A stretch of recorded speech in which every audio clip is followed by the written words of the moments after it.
आज 65% हो गया और आप कहते हैं कि हम चिंता ना करें, हम बात ना करें, हम लोकतंत्र की बात करें। ऐसे लोकतंत्र को लात मारता हूं मैं और ऐसे संविधान को भी लात मारता हूं मैं जो दोयम दर्जे की नागरिकता पैदा करता है और एक तरफ कहता है आप अल्पसंख्यकों को दामाद बना। हालेलुया। मसीह यीशु में मेरे प्रिय सभी भाइयों और बहनों, मैं एक बार फिर से आप सबों का हमारे जयवंत मिनिस्ट्री बाजपुर के यूट्यूब चैनल पर मैं आप सबों का हार्दिक स्वागत करता हूं। उम्मीद करता हूं आप एकदम ठीक होंगे और परमेश्वर के सामर्थ और उसके अनुग्रह में बने होंगे। अभी आपने जिस भाग को देखा है, इस भाग में एक साधु बाबा है। तो वो साधु बाबा, आप ये सोच लीजिए, जिस देश को, जिस भारत देश को यहाँ का संविधान चला रहा है, ये साधु महात्मा जी इस संविधान को लात मारने की बात कर रहे हैं। लात मारना मतलब जो संविधान में हर एक जाति, हर एक वर्ग, हर एक समाज के व्यक्ति के जो मौलिक अधिकार हैं, जिन्हें इस्तेमाल करके पुलिस प्रशासन काम करती है, जिन्हें इस्तेमाल करके इस भारत देश के वकील और जज काम करते हैं, जिस संविधान का पालन करके इस भारत देश की अर्थव्यवस्था चल रही है, जिस संविधान की सारी बातों का पालन करके इस भारत देश के अंदर सुख शांति और चारों पांचों धर्म आपस में मेल मिलाप के साथ में रहते हैं, ये भाई साहब उस संविधान को लात मारने की बात करते हैं और ये संविधान को गलत ठहरा रहे हैं। मैं आप सबों से एक बात पूछना चाहता हूं, क्या ऐसे व्यक्तियों के खिलाफ में जो बिल्कुल साफ सुथरे शब्दों में इन बातों का इस्तेमाल करते हैं, क्या ऐसे लोगों के खिलाफ कानूनी कार्रवाई नहीं होनी चाहिए? क्या ऐसे लोगों को पूरी तरीके से क्या सरकार के अधीनता में नहीं रखना चाहिए?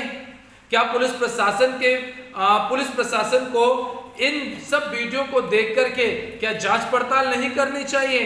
लेकिन ऐसा होता नहीं है। क्यों? क्योंकि इस देश के अंदर तो सिर्फ एक ही बात चल रही है और वो है धर्मांतरण। इस देश के अंदर सिर्फ धर्मांतरण के ऊपर कार्य किया जा रहा है। बाकी के जो ऐसे लोग संविधान को गलत ठहराने की कोशिश कर रहे हैं। और दूसरी बात एक और मैं आपको बता देना चाहता हूं, एक छोटा सा और भाग मैंने आपके लिए इस वीडियो के बीच में रखा है, आप उस भाग को भी जरूर देखिएगा। और पहले आप इस भाग को देख लीजिए, उसके बाद में मैं आप सबों से आगे की बात करना चाहूंगा। गलती थी उस प्रकार से हिंदुओं, देखो देश की आर्मी कभी भी आपके धर्म को बचाने नहीं आएगी, आपकी अपनी हिंदुओं की आर्मी इस देश को बचाएगी। इसलिए मैंने काली सेना बनाया है और काली सैनिकों को तैयार कर रहा हूं। आने वाले समय में जितने भी विदेशी धर्म हैं, वो चाहे कोई भी धर्म हो, मैं बौद्ध धर्म की भी बात करता हूं, जो अवैधिक धर्म है वो इस धरा पे रहेगा नहीं। वैदिक धर्म के लोगों की भूमि है, हिंदुओं की भूमि है। हिंदुओं के अलावा इस धरती पे किसी को रहने नहीं देंगे। लेकिन अभी संगठित हो रहे हैं। जिस दिन हम संगठित हो गए उस दिन युद्ध की घोषणा करेंगे और युद्ध के अलावा कोई धर्म को बचाने का तरीका नहीं है। हमारे यहां धर्मो रक्षति रक्षिता, जो धर्म की रक्षा करता है वही धर्म उसी की रक्षा करता है। अहिंसा परमो धर्म, धर्म हिंसा तथैव च। अहिंसा परम धर्म है, लेकिन धर्म के लिए हिंसा उससे बड़ा धर्म है। यह शिक्षा दी जाती है। तो धर्म के लिए हिंसक बनना यह शास्त्र कहता है। इसलिए जितने भी लोग हैं, अब वो जरूरत है, कायरता से धर्म बचने वाला नहीं है। आप आकर के मराठों की तरह, पेशवाओं की तरह लड़िए, पुष्यमित्र शुंग बनिए, जिस तरह से उन्होंने बृहद्रथ। हालेलुया।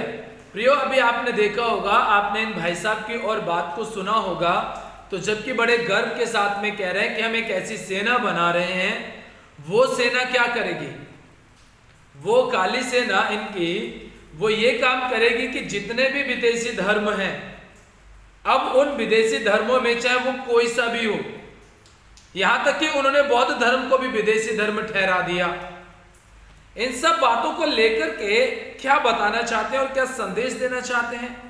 अगर ये जरा से भी अपने आप को ये साधु महात्मा कह रहे हैं, अपने आप को एक ज्ञानवान व्यक्ति कह रहे हैं, अपने आप को ये धार्मिक व्यक्ति कह रहे हैं, तो मैं इनकी समझ के हिसाब से बता देना चाहता हूं, या अपनी समझ के हिसाब से इन्हें ज्ञात कराना चाहता हूं, इन्हें बता देना चाहता हूं कि ईसाई धर्म अंग्रेजों के द्वारा लाया हुआ धर्म नहीं है।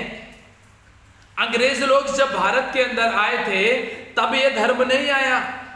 और पहली बात तो जाति और धर्म तो आपने ठहरा दिया है, हम तो यीशु मसीह के ऊपर विश्वास करते हैं।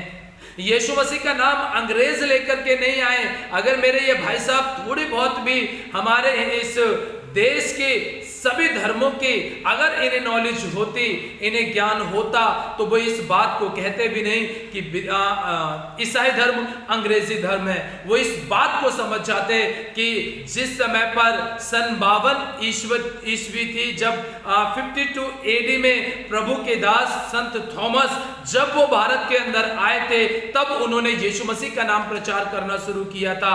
ये कोई साल 2 साल या 200 साल 300 साल पुराना यीशु मसीह का नाम इस भारत के अंदर नहीं लिया जा रहा है। बल्कि अगर आपको जाना है तो आप साउथ में चले जाइए और साउथ में जाकर के ईसाई मतलब यीशु मसीह की हिस्ट्री को आप पता करना शुरू कर दीजिए, ईसाई धर्म की हिस्ट्री को पता करना शुरू कर दीजिए। आपको पता चल जाएगा कि ईसाई धर्म 300 या 400 साल पुराना नहीं, बल्कि 52 AD से लेकर के अब तक लोग यीशु मसीह में विश्वास करते आ रहे हैं।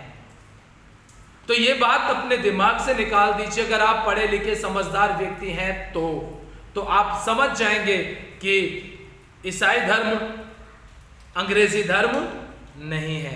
तो मैं यही बात आप सबों को बताना चाहता हूं प्रियो, कि ये भाई साहब जो कह रहे हैं ये सिर्फ भड़काऊ भाषण है।